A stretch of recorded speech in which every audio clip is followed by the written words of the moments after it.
Welcome back, everyone, to the Chongqing Major SCA Qualifiers, Mineski versus Lotac, best out of 3, and here we are in game number 3. Game 1, Mineski took in pretty convincing fashion. They had the team fight superiority, they had their late game Naga Siren, they looked a-okay. Game number 2, they faltered a little bit. They believed in the Alk last pick and the Lone Druid, but it felt like they never really got Febi's Centaur off the ground, and I don't even want to say that they missed their timing necessarily, but it just kind of happened that their lineup maybe didn't match up against Lotac's in the way that they were expecting. And I think that's fair enough. A lot of heroes, even the ones that didn't get changed significantly, are subtly different. And it's going to take a little while for everybody to kind of wrap their heads around the power level of everything and whatnot. But Lotac looking good. I think they can very much take this third game and head forward into that finals here for Group A, knock Mineski down. There's still, I think, a little bit of a question mark hanging over Mineski. You know, roster changes. They've got Pylai Dai at the helm now. It's certainly looking better so far, but I think they're going to have to make it much further in this qualifier to for us to be all that convinced. So this time around, bans are quite different. Lots of support bans. Mineski getting rid of the Grimstroke this time around. Dazzle and Sand King still gone. Tusk and Wisp also still going to be banned out, though Lotac will be getting rid of Rubik. So Centaur's still in the pool. Lich, Lone Druid. As far as other bans for this series are concerned, what else have the teams been getting rid of? Don't actually remember. We saw a Nightstalker ban phase 2 in the previous game. And some of the other new heroes also getting, or changed heroes getting banned out. But okay, Lotac, they beat the Centaur in the previous game, but they still believe in it, so they're going to grab it for themselves here. We could end up seeing an Ohio Centaur this game instead of a position 4, which I think has fallen out of fashion a little bit, but could still be decent. I think Ohio plays quite a good Centaur Warrunner, so looking towards that. And this is another one of the bans that I forgot about from some of the previous games, as the Axe does come in now. So not clear if it's going to be played as a position 3 or if it's going to be played as a position 5. But alright, Mineski just kind of going back to what worked, some of the concepts from game number 1. Grabbing the Shadow Shaman, so it looks like Pi probably going to be playing that, though they do have the option to send it mid potentially. We might see some Axe creep skipping shenanigans or something here. Lotac, if they want the Bane to deal with the potential creep skipping, I think they have to take it. They have to take it now. Also pretty good against Axe in general. Like somebody gets called and you just nightmare them to buy a little bit of time. Always fairly strong. So I like Bane against Axe in general, and could be something that we see here. Even if the Axe, so because you can, so the reason that Bane counters Axe cutting the wave is that if you nightmare Axe when he's aggroed the creeps just de-aggro and they run past, and you go back to having a normal lane. It's expensive in terms of mana, but you can keep it up for long enough that the Axe doesn't really get that much of an advantage. And then, once the Axe chooses to lane, you can sustain pretty well against the Battle Hunger with a bunch of mangoes and Brain Sap. So certainly decent there. Also another good counter, the Winter Wyvern. Not so much for the lane, but the game in general, being able to cold embrace your carries and whatnot if they do get called. Always going to be nice. So certainly I like the team fight as well from Lotac here. Give them some more D-push too, just in case Mineski try to go for something super duper push oriented here. And now we get into the next round of bans, where who knows what we're going to see. Lotac might just end up banning out the Nightstalker again. Actually, Undying Band. Okay. Interesting. I feel like Pi played a pretty hard 5 on the Shadow Shaman. And I think he's going to be doing that again. So I don't know if they want Shadow Shaman Undying as their 2 supports. Monkey King removed from the pool. Alright, maybe that suggests a little bit of what Mineski are looking for in terms of their mid lane. If they want Dragon Knight themselves, just to try and play like an easy kind of push strat, I do think you want to ban out the Monkey King in that situation. There's a bunch of heroes that can't really lane mid against Monkey King. And of course Monkey King also a decent laning hero against Axe. So something to look out for here. And I think worth the ban if you're Mineski. Okay, what else are they going to be doing? I'm very curious to see what heroes Moon and JT end up. Even KP, they've been playing around KP a little bit more. I think he's just going to be the Axis game, but they have been giving most of the support priority to KP in the laning stage. Well, I don't know if it's so much about prioritizing KP as it is prioritizing Raven and trying to put Raven down and make sure that he doesn't have a good game. Worked great in game 1, did not work so great in game number 2. He seemed to catch up just fine on that PA. But unlikely to see the PA again this game against the Axe. That's the nice thing about the Axe, is that it does kind of cut down Raven's hero pool a little bit. I think that's where the Winter Wyvern comes in, that they can still potentially pick these big right-click carries without having to worry as much about the Axe in fights, because the Winter Wyvern is super helpful. But we shall see. The Morphling has been banned, so maybe Lotac are thinking about picking a Terrorblade. What else? What else could this Morphling ban indicate? Like, what carries do they not want? Or what heroes do they not want to play up against the Morphling? Morphling's pretty decent against Invoker mid. I don't know if they're thinking about that this game. It is quite a good Quaswex Invoker game. It's a good setup for the Centaur. It's quite good against Axe, Tornado counter initiation, along with EMP being super annoying, and you build fast Spirit Vessel as well, which is pretty annoying for Axe to deal with. So could see them going for that this game. Depends on what the mid lane matchup ends up being, if it's tolerable. I think if Mineski picks something like Lina, or if they pick something like Storm Spirit mid, then you'll definitely see that Quaswex Invoker come out, because Quaswex Invoker has some really nice matchups against both of those heroes. But other than that, Mineski, I guess they're about to show us whether or not this Axe is going to be a support. I would imagine they're just going to pick another position 4. Though I don't know what Febi is going to end up playing here. The new Earth Spirit seems decent, but not necessarily as clutch or like impactful in the super, in super important situations where like finding a multi-man stun into multi-man silence can just win you a team fight and like potentially win you the whole game. And instead, Mineski kind of feeling like they're just drafting for the previous patch as they now go for the Phoenix. But I've seen a lot of people talking about Phoenix as not being so amazing now. I think the Phoenix Axe lane is still really strong. You get battle hungered, and then you get some fire spirits thrown on you, and there's just really nothing that you can do. But he did get nerfed quite a bit. They nerfed the slow on dive. A lot of attack speed stuff got changed around, so I think in general heroes have higher attack speed, so it's kind of a nerf to the effect of the attack speed slow on fire spirits. But I guess Mineski just want to fish for some more information here before they show those last 2 cores. And they do have last pick overall this game, so they can get a good mid counter pick for Moon here.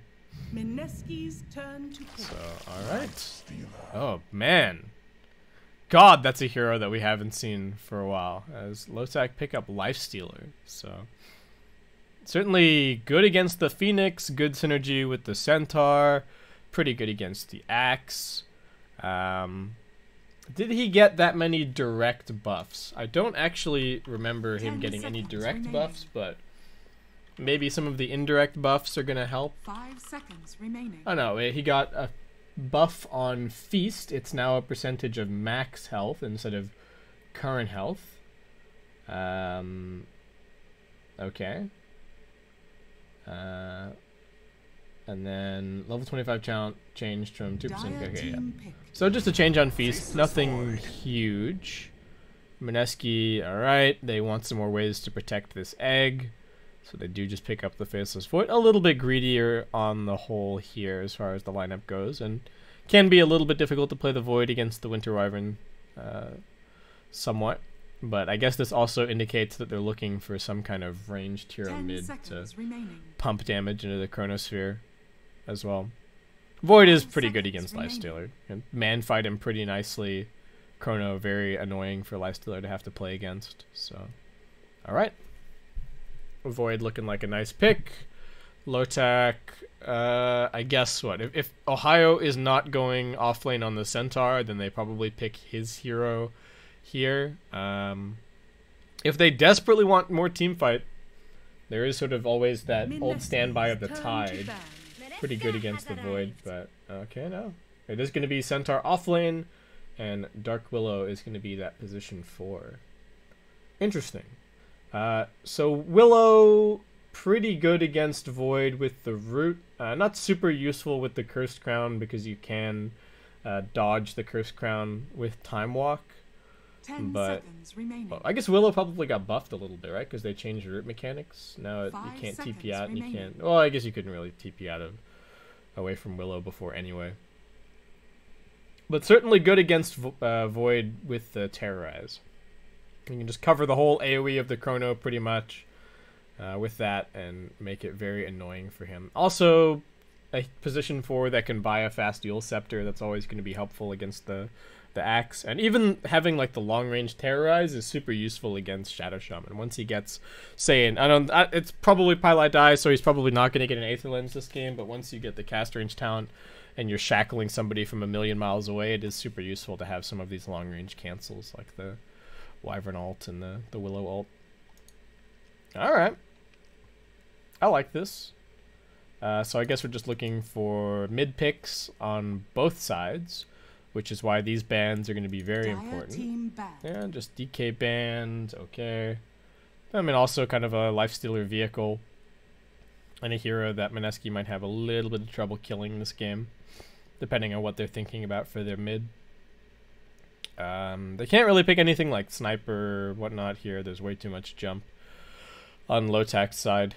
10 seconds remaining. Lina seems somewhat likely in this spot, 5 seconds. but they get to see what Lotac are drafting first, so it's actually, there's more pressure on Lotac to think this through here than there is on Mineski. Was it still? I think this is still a pretty good spot for Invoker, though. Oh, I don't know. Invoker into the Void with time dilation, a little bit annoying. TA band. Are we gonna see the Invoker, Quaswex Invoker this game? If they Invoker, do they get like brooded or something? What happens in the situation? What's the worst case scenario if they like pick Invoker here? There's no TA. Quaswex is really good against like a Storm. There's no way Mineski picks Storm with like Void. I think they're gonna pick somebody that can quite easily put damage into the Chrono. Okay, no. So Lotac are taking the Lina themselves, which looks okay here. I mean, pretty decent. Another Yule's carrier for the axe and decent against the Phoenix with the attack speed. And now Mineski, I mean, they can Invoker if they want, but I don't know if it's such an amazing Invoker game. There's lots of jump, and the lifesteal is pretty annoying. So. What else? What do they like against Lina, I guess is the question. I suppose that's the other reason why they banned TA. It's also a good matchup against Lina. So Mineski, okay, all right. Well, it's the other way around. Oh, I didn't know if Mineski were gonna pick Lina into Invoker, but all right, we are gonna have the Moon Invoker. I don't know if he's gonna play Quaswex this game. I think he's actually just gonna play pretty much full Exort and just throw Sunstrikes at Chronospheres, throw Sunstrikes at Shackles, and throw Sunstrikes at Axe Calls, and then they're gonna play for Chrono Cataclysm. Is probably the way to go here if you're Mineski. Yeah, Chrono Cataclysm, team fight with the Phoenix. Lotac. You could go. They could go for Radiance on this Lifestealer if they really wanted to. That could be an option here. We'll see what they end up doing. I'm curious. We haven't seen Lifestealer for a while. Is he gonna go Armlet Deso? Is he gonna even get an Armlet? Is he gonna get the new SNY? Is Basher on the agenda? What does he feel like he needs to survive against the Void? Or survive against the Axe? I'm interested to see what Raven does this game. But at least he'll have some more ways to fight. Cause, I guess all of his carries so far have been kind of fighting carries, right?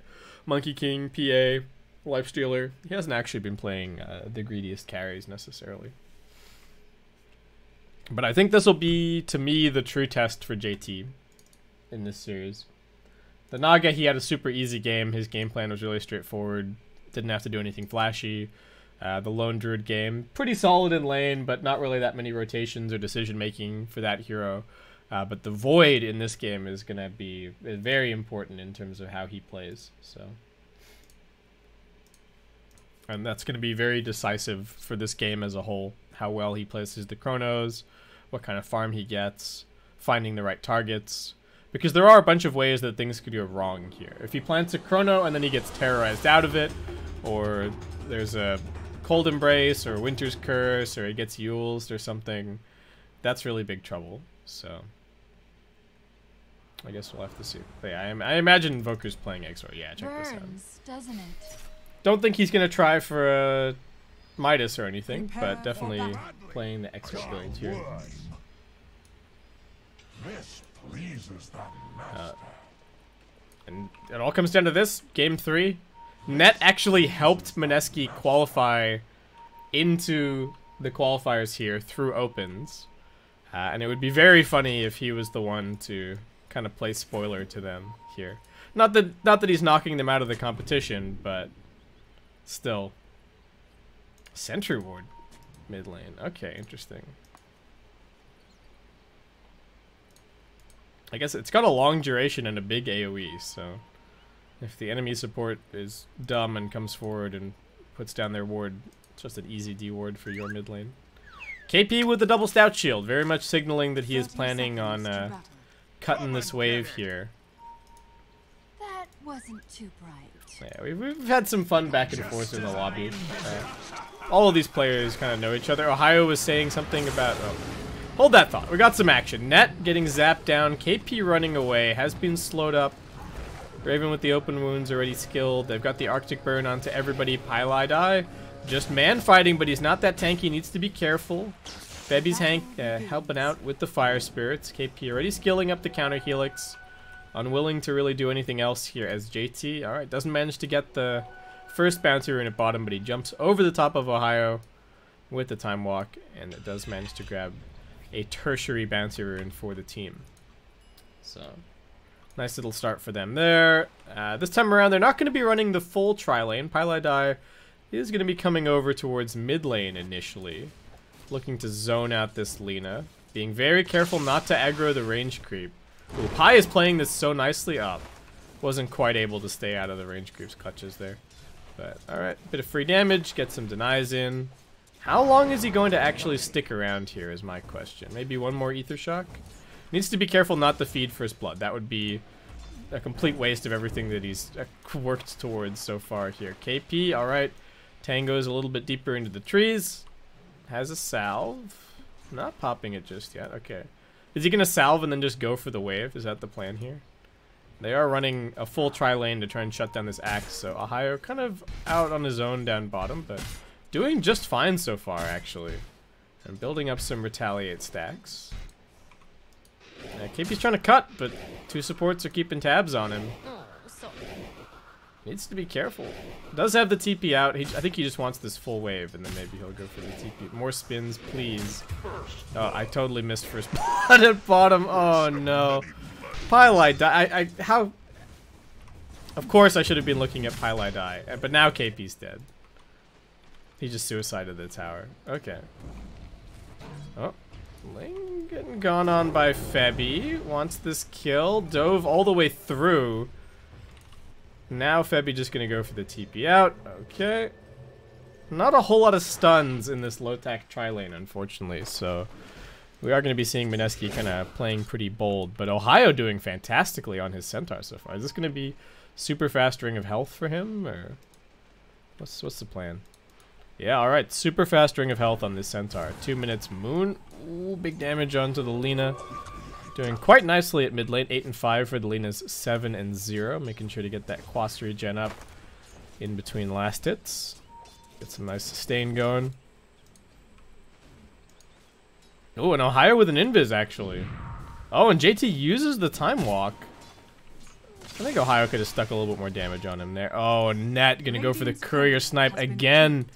2 times in the same series. Very nice. And now going to be running down bottom. Highlight Eye playing up pretty far here. Does need to be careful. He's going to get smacked down by these retaliate stacks if he's not careful. And alright, KP just pulling creeps into creeps. Farming those creeps. We've seen this a million times. Axe is always going to get guaranteed farm with the wave cutting. Just needs to make sure that he has an impact kind of after that. Yeah, so it does feel like Mineski are sort of playing for Cataclysm this game. Big Chronos and Cataclysm. And we'll have to see how Lotac can deal with that. Febby not really getting a ton of experience over here with KP cutting the wave. And Ohio able to be such a bully. And with him bullying forward, we can get these side pulls going for net. So this is going to be some good experience coming in for him, potentially. This might actually be the best early game that Lotac have had out of all 3 of these games so far. I mean, even the Lifestealer is able to sustain pretty well under the tower. So as far as heroes go to kind of deal with this on the carry position, he's doing just fine. He's equal with the Void on CS. He's pretty much getting free farm. So, I mean, even though the Centaur is being such a big bully, Void is still getting good farm. Though the Centaur has 17 creeps, so he's doing quite well. And now Febby is mid. Doesn't really feel like he has a place to play. Going for some kind of a gank here. Ling is looking for something now. Oh. They get the slow onto Moon, but Lina was not in a position to run forward for the stun. A little bit of a miscommunication. So. Alright, just ends up being some harassment, and straight back to top lane he goes. Actually, a bit of a fake out perhaps. Net coming in now. Sunstrike, is it going to connect? No. Lina able to run forward and dodge it. Febby doing his best to save with a dive and some fire spirits, but that is going to end up being a nice little kill. All 3 of them getting credit, in fact, so only 50 gold apiece. JT has bought up a Ring of Health here, so I don't want this to be a Battle Fury for him, to be honest. I really think he needs to just be kind of getting like a Mask of Madness Shadow Blade going and just get non-stop kills with the Chronosphere, setting up for Sunstrikes, but looks like he's going to be taking a slightly more reserved approach to this game. Mineski might feel like they're the ones with the better late game this time around, and that has been the case so far this series, that it's actually kind of come down more to the late game matchups than anything. Mineski had it in game 1. Turned out, I was wrong. Lotac were the ones that had it in game 2. I thought the Alchemist had that game in the bag. But turned out the matchups were not very good for him. And, alright, not gonna get forced away from bottom, from mid lane, sorry. But yeah, I think I like Mineski's lineup a little bit more in the later stages this time around. Raven is just going to be going for the armlet, so no signs of Radiance or anything this game. Febby going to tank a Curse Crown, but it's going to be okay. Net can't really do that much. Gets the root up, but now Pilot Eyes come over here. Is this going to be a free Sunstrike kill? It's actually available right now, but are they just going to give it to the supports? Net's going for the Shrine. Still no Sunstrike. Moon missing out on a little bit of an opportunity there. I guess he thought that they had the kill, and instead Net just going to heal right back to full. KP still just cutting this wave up top. Is there much point in going for the full Vanguard this game? Maybe he can just leave it as the Ring of Health early on, and then get a slightly faster Blink Dagger. Oh, call onto Ling. We do have the dunk available, just needs to do a little bit more damage. He doesn't have the Arctic Burn. KP not going to get the dunk off. He's tangoing his way through everything. Ling's still running. KP not willing to dive the tower. Just gonna go back to farming. That was so close. And Ohio also getting driven away from the lane. Nope. Net's, did he spot Moon there? I don't know if they would have seen each other, but alright. Still just farm stations. That's about it for now.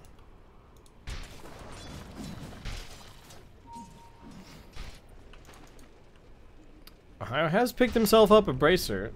It looks like he wants Vanguard Blink. KP, I like this. He's queued up the Blink Dagger. Looks like he's not going to be going for the full Vanguard. It's not amazingly useful this game necessarily. I think it might even be better to just get a pipe a little bit later on. So there you go. Moon is going for Wraith Bands here on his Invoker. Interesting, interesting. I guess kind of helps with farm. A little bit of a replacement for getting an Aquila on this hero, but this does look very weird. He is going full Exort build. You do sometimes see Invoker players against Lina going for this point in Wex at level 7 so that they can go for... no, hold that thought. Looks like the Moon's kind of dead here. Yeah, we're going to Blade to the face. Does get a little bit of damage out, but he's gone. They are coming in looking for some kind of counter initiation. JT does manage to get the Chronosphere over onto the Lina, but do they actually have the damage for this? That nerfed dive not really slowing him down too much. Palai still chasing. He still wants it, but doesn't want to run up that hill blindly. Oh man, that was such a big rotation for Mineski, and they got nothing. They brought all 3 of their bottom lane over here, popped a Chrono, and didn't actually get a single kill. This is what I'm talking about. This is going to be, for me, a very telling game for JT on this Faceless Void. What kind of impact can he have? How is he using this Chronosphere? And KP, alright, did decide to just go for the Vanguard at the end of the day. But looks like he's just being kind of uninterrupted over here at top. Nobody's really coming to contest him or anything.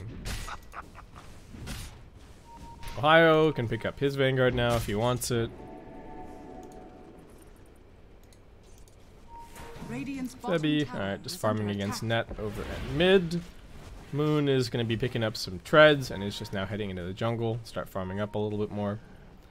So I think the only reason that Moon doesn't go for the point in Wex this game is because if he steps up to try for the snap NATO meteor combo on the Lina, then I think he's just going to die to a support rotation. So easier for him to just get more points in Exort and just rely on Sunstrike.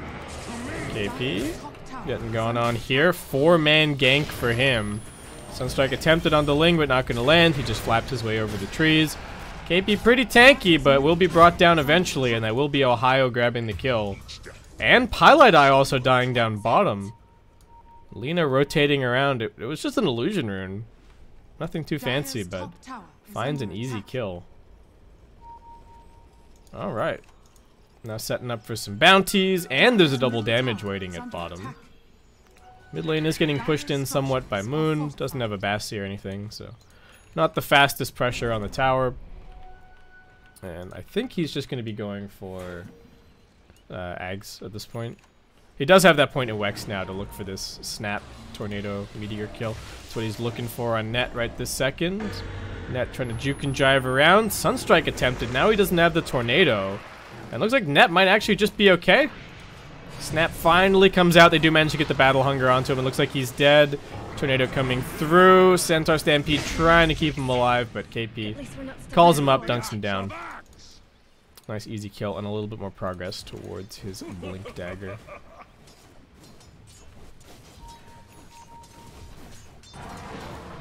But still, 5-kill lead in Lotac's favor, 2k net worth, 1k experience. Lifestealer already has his armlet, so he's just rotated down here to start putting pressure on the Void, who is still looking towards this Battle Fury build. I feel like this is just going to come out so slowly, and Ohio's already got his Blink making some plays. High going to be brought down, just gets right-clicked to death. And Lotac definitely beating Mineski to the punch in terms of these early rotations. The Axe Blink Dagger is going to come up soon, and we'll see if KP can fire back, but with the build that the Void is going for, I don't think he's really going to be getting involved all that much. Yeah, if he does choose to start rotating around, I would like to see the 1 point in the time dilation at least. Very helpful against some of these heroes. Ooh. Alright, nice. JT manages to force out the rage there, threatening. Now, this time around, he can actually go in for the damage. They've got the Meatball, they've got the Sunstrike, but he gets the Infest! Raven's fine! Mineski, this is just a botched job of a gank. They rotate their Invoker, they use the Chronosphere, and they just don't get it. And they lose Pi in the mid lane. Alright. So Ohio is like 2 for 2 on Blink Dagger rotation so far. KP's only just now gotten his Blink. He's looking for Net, who is kind of juking him in the trees. They even scan trying to find him, but it looks like Net has just managed to fog him just fine.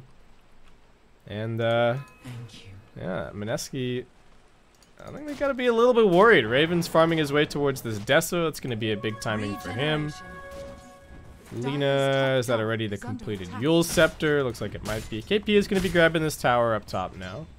Make sure to grab that last hit. Dire's top tower has fallen. But he's mostly pressuring, and if he's just showing on a lane with his Blink Dagger, he's not really doing anything. Ohio goes jumping in bottom, hoping to find Febby. Doesn't manage to land the Stomp. Febby still has the dive to escape, so he's going to be okay. Just diving a little bit further away, still trying to soak some experience down here. Trying to figure out if they have any play here, but they really don't. Okay, net does get brought down. KP picking up that first Blink Dagger kill, but Lotac just going to take out the tier 1 tower over on the bottom side. And now Raven TPing up top to go and grab that farm. Not really all that worried about the axe. I'm even opting for the 20 attack speed talent this game. A little bit faster farm. Not bothered with the 200 health. Oh, and I should give you guys net worth instead of last hits. There you go. Well, I want to look at net worth instead of last hits. Alright. Smoke up. Pilodyne Moon. I think this smoke would work a little bit better if KP was showing, but he's not. And they are just going to be looking for Ohio down bottom, but... Ooh, instead, they see a Dragon Slave coming over the tree line, and Pi indicates that he wants that instead. Moon is hoping that Pi has to get this initiation. If you've got these spells invoked, you're not the one getting the catch. They just have to hope that Pi can walk forward and get a shackle. They get the vision with the Sunstrike, but Ohio just pops Stampede, and away he goes. And Moon just wants to get the hell out of there. Oh, that was pretty close. Pi just getting caught in the trees and dead once again. Whoop, Chronosphere at mid. Alright, they do manage to kill off the Winter Wyvern. Tornado against Tornado, but Moon's still going to get caught out by the stun. The Terrorize fears him up. He does manage to get into the Ghost Walk, but Ohio's got the dust. Ohio playing so nicely on this Centaur, and Mineski, just all of these really crucial rotations that they're making with their cores, not really working out.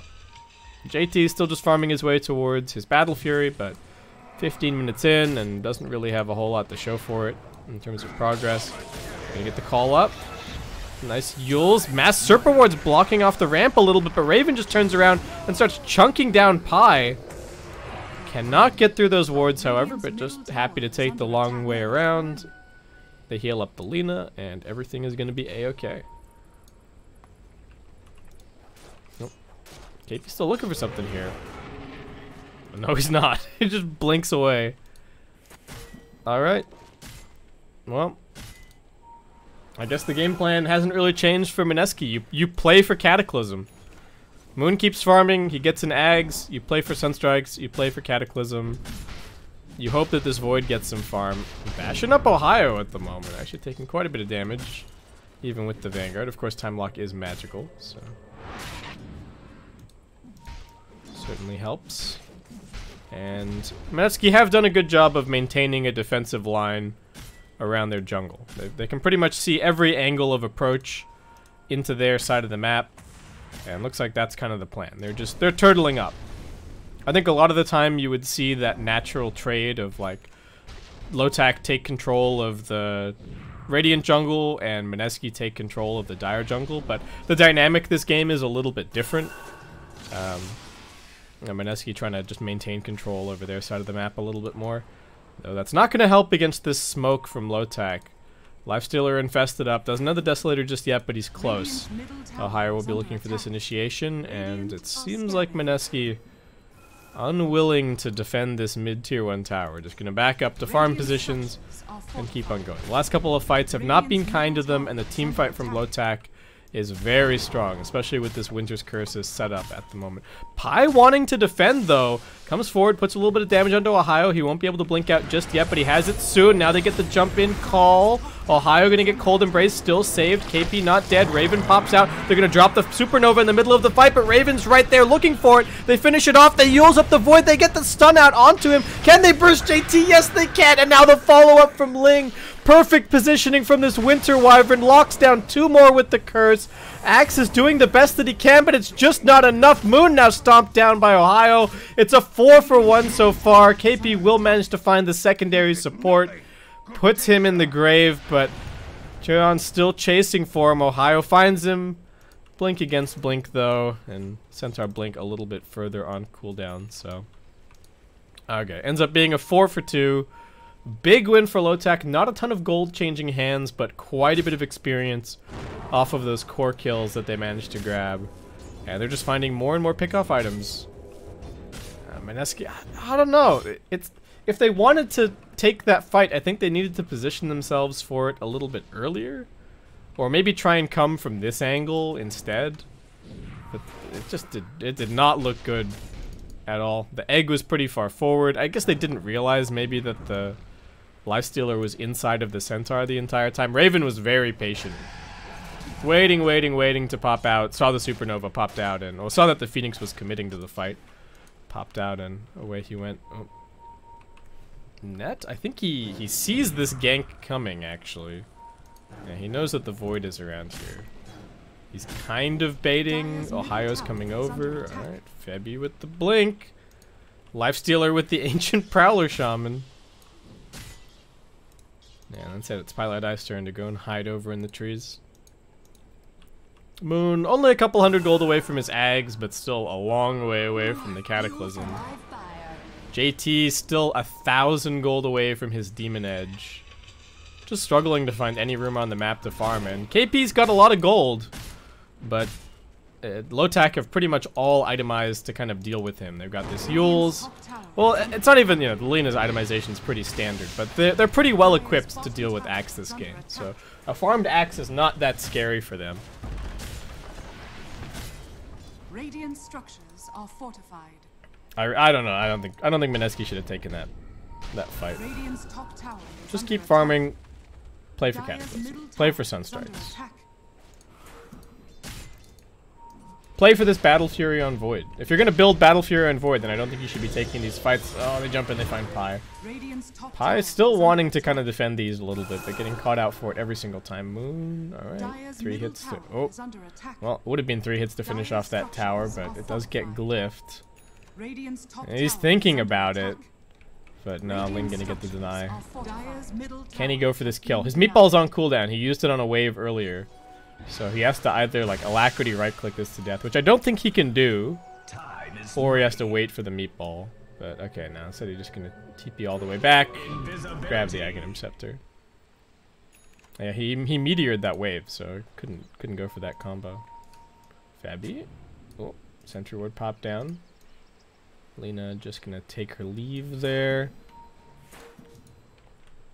KP sitting off map, farming jungle a little bit. They might have actually been looking for him here. Raven comes in, spots that this camp is being cleared. KP just gonna go blinking away, doesn't want anything to do with this bottom side of the map. Centaur is going for a pipe. Quite helpful against a lot of the Mineski damage. Pilot Eye still trying to just build Tranquils. Phoenix is going for a blink, is gonna get stunned up. Can they finish this kill? Yes, they can. They had the Shadow Realm charging up the entire time, and Net will quickly secure that kill. Okay, so interesting build from Febby going for this blink. It is going to allow him to very precisely position the egg relative to the Chrono. Radiant's bottom tower is under attack. Still a little bit weird. Dire's middle alright, tower KP. is under attack. Should be able to get this Net kill pretty easily. Yeah, drags him out of the Shadow Realm. And Moon will get that in the end. So when is Lotac's timing? BKB Lena? I don't think SNY Lifestealer is a really big item. They just need to kind of win a fight and take the Roche. I think that's probably the next step for them. Beyond that, not really too much going on necessarily. A couple of items being built here and there. They've got the Yules on the Dark Willow, but no other like super obvious timings. And JT finally has this battle. Oh god, they smoked on top of a ward. All right, this is it might not be too bad.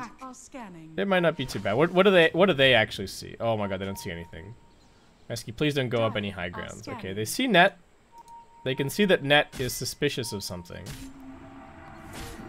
Shadow Realms. Ohio. Okay, he's gonna get jump called. They do get a Winter's Curse counter initiation. Raven gonna come running in, looking over towards Febby, but can't damage it just yet. He may have wasted this rage, in fact. Now he's in some trouble. JT gonna drop the Chronosphere down on top of him. They secure the egg. Raven in trouble. Gonna try to Arma toggle for dear life, but he just gets bash locked into oblivion. Mineski, this is the kind of fight that they needed. They also get a follow-up kill onto net. Lina just couldn't find an angle to get in there. Wasn't really able to do a whole lot. Threw a Light Strike Array and a Dragon Slave, but that was about the extent of it. I thought Lotac knew about that, but they just took the fight in a really weird place and kind of let Ohio get initiated on without everybody really being there. Kind of a weird Winter's Curse. Like, I guess it made sense to just Winter's Curse instead of just Cold Embracing, but that the Lifestealer popped out and then blew his rage trying to slap Phoenix, who was immune because he was just hitting the axe because of Winter's Curse. So certainly a powerful ability this game, but also got to be careful about how they use it. And Lotac, their lead is going to get notched down just a little bit. And Moon now level 15. Void is going to finally start climbing the charts as far as his net worth goes. He is also just going to be going for not a Battlefield, BKB here.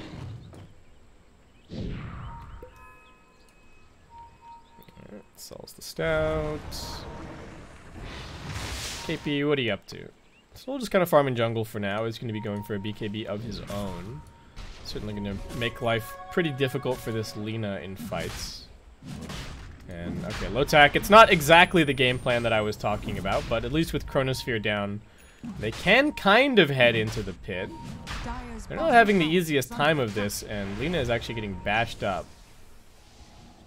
So instead, alright, they're just going to go running out. Febby with the blink, just going to escape nice and easy, and I don't know. Lotac looking a little bit lost as Mineski, their game plan is kind of doing nothing at the moment, which is, I think, working out just fine for them. They're just pushing lanes and waiting.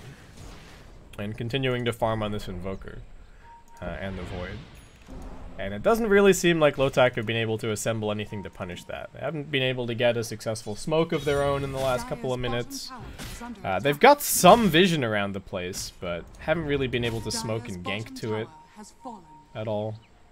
Pi pinging that there's a ward here, but doesn't want to try and de-ward it immediately. Maybe he'll wait for some Forge Spirits or something to go and deal with it. It does feel like Mineski is starting to take control of this a little bit. Money to burn. KP, he's got his BKB, he's going to be going for a Shadow Blade next, so we'll be able to continue looking for those pickoffs. Sunstrike scouting into the pit.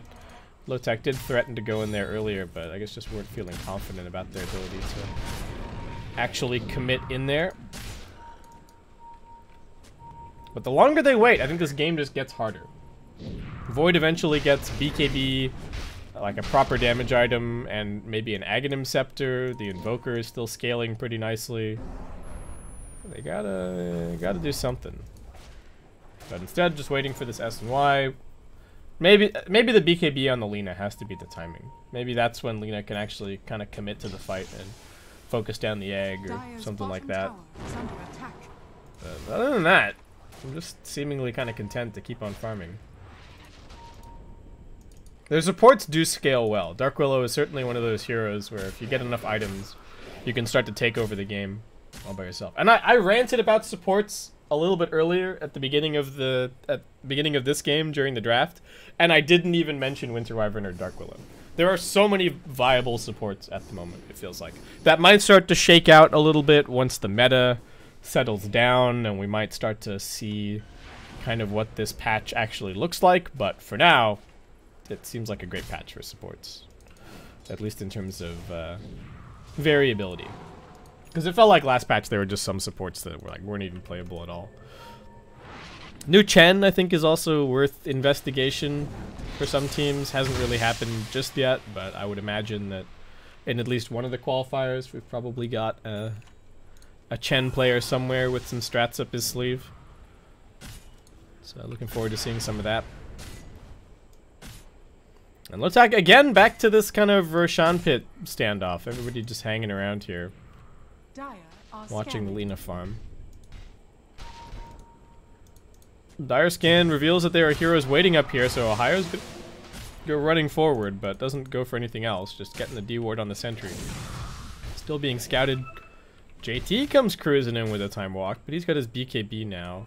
And it's going to be going for a butterfly up next. So very much just focusing on the late game kind of 6-slot build. Oh, they get the jump in call onto net. Look to focus him down, and that will be nice and easy for them. KP in a little bit of trouble, but they've got the turnaround. Ohio in the middle of these mass serpent wards, just getting burned down. JT goes jumping forward, looking to grab the back line. Won't even need to. Lotac just going to abandon those two heroes, and now it's actually Mineski who heads straight into the pit. So bringing this down pretty quickly. There is the Winter's Curse. They need to be somewhat careful of that. Lina does not have the BKB just yet. So they're just going to leave it to the Void and the Invoker to do all the damage. KP running interference. They've got vision up on the high ground. They can see a little bit more here. As KP actually goes TPing down to... Wait, why did KP TP here? What's going on here? He has to run back to the fight now. All right, Febby, he gets the egg off. It's in a good position. This is a tough place for Lotac to fight. They have to try and disengage, but it sets up for the two-man Chronosphere from JT. KP now finally arrives back on the scene. Lifestealer doesn't have the rage available anymore, so he's just going to get Sunstruck down. JT finds a double kill. This is the kind of chrono that we were looking for. They buy back on the Lina, so that's going to mean no BKB for a long time this game. Great dodge from KP, gets the BKB out just in time, ahead of the stomp. JT still has his Aegis available, so he's able to commit to this fight heavily, just right-clicking down Ohio. Now jumps over a little bit further. KP's got the mega kill streak. He's going to be looking for even more. Double for him. Heals coming from Febby over the high ground. And Mineski seeming like this is really their game at this point. KP finding a triple. Over on the other side of the fight, they do end up losing Moon to Lina re-engaging, but I think he might just be dead here. Yeah, JT looking for another kill. Another time walking a couple of seconds. Now hold the phone. Looks like this one might belong to KP. No, he didn't have enough mana for the dunk. Shame. But that is a dieback from Lina. That is a hugely won team fight for Mineski. What, two for 6? So much oh my god, look at that experience change. That is crazy. 3k experience for Axe, 3k experience for Void, 3k for Phoenix. So some more levels coming up pretty quickly. Void getting his time walk cast range now. Whoop. On the other side, KP wanted this bouncy rune. They're gonna pay for it with the BKB charge, but not gonna pay for it with his life. He's gonna be okay. Oh man, that is just such a rough. I don't even. What was KP even doing TPing over here? What was going on there? But even without that, still really nicely done by Febby. He baited the Lina all the way down to low HP, put the Supernova in a good spot, forced Lotac to run away from it, and then that grouped them all up for the Void. Good patience from JT overall. Yeah, and now Lotac just kind of, I don't know, do they have to wait out this Aegis? Maybe. I feel like they've missed their timing a little bit. Lina, even with the dieback, at least getting that kill on the Invoker is still relatively close to the BKB. Has the level 20 talent now as well. So that's helpful. But I don't know if that's going to be turning any fights anytime soon. An Invoker, oof. So close on Moon to this all-important level 20. Just needs to soak this last little bit of experience. And, wait. Oh. Oh, he needs level 21? What has he done here with the skill build? Did he mean to Ghost Walk, or did he mean to Cold Snap? I guess he meant to Ghost Walk. Okay, so he's maxed Wex instead of getting his 15 talent. So now he doesn't have Cataclysm at 20. That seems like a bit of a goof. Oops, Sunstrike bot.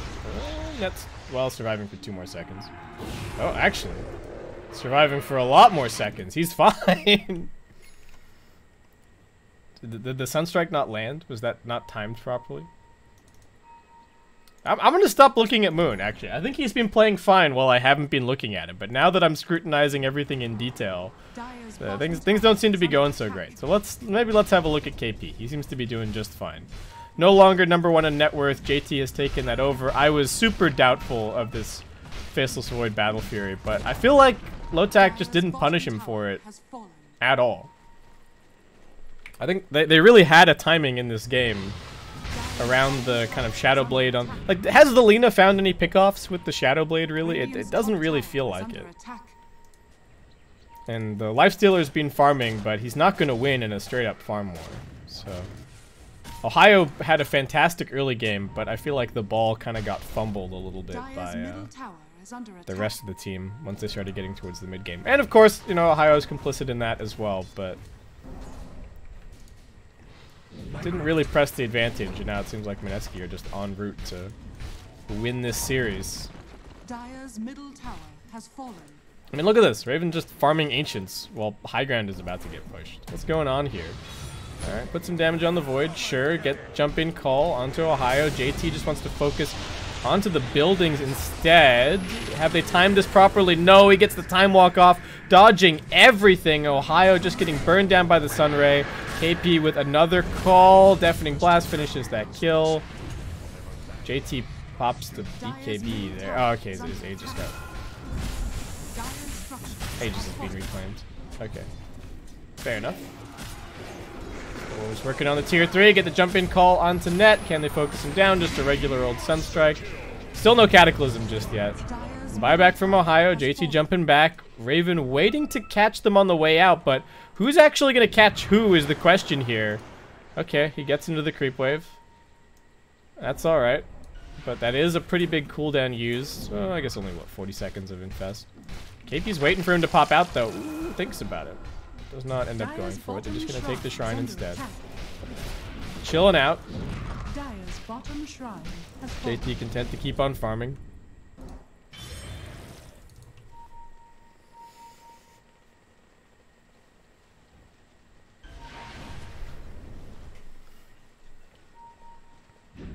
I wonder how different this game would have been if they'd picked Bane instead of this Winter Wyvern to deal with some of the Axe shenanigans. Because then Axe probably would have had a little bit less farm, and I mean, the Wyvern's been super useful as well. The Cold Embrace and the Winter's Curse basically won this mid-team fight, so Illusion. hard to say exactly. But all right, finally Cataclysm online, level 21 for Moon. Ooh, Lotac smoking out. Looking for their opportunity. They gotta be careful. There's gonna be a blink call potentially, or maybe even a chrono. Are they just gonna leave KP behind?